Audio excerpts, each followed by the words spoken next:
Bournemouth? Cuando quieras. Está todo casi listo. Vale. ¿Y qué tengo que hacer?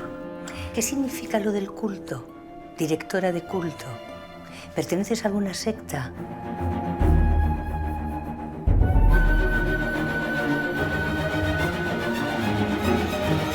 ¿Le has contado a Mónica algo con lo que pueda amenazarme? ¿Yo? No. ¿Tú tienes algo que ocultar? Le dejarás. Tarde o temprano.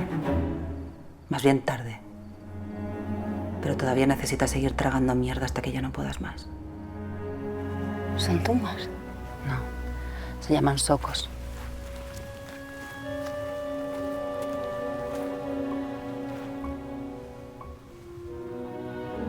Son maravillosos. Perdona, es que en el pueblo vivo con una salvaje.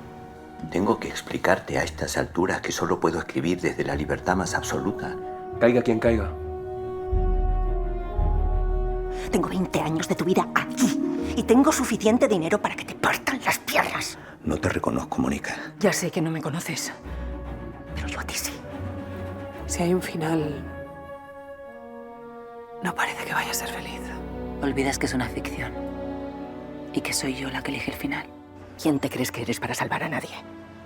La ficción no tiene ese poder.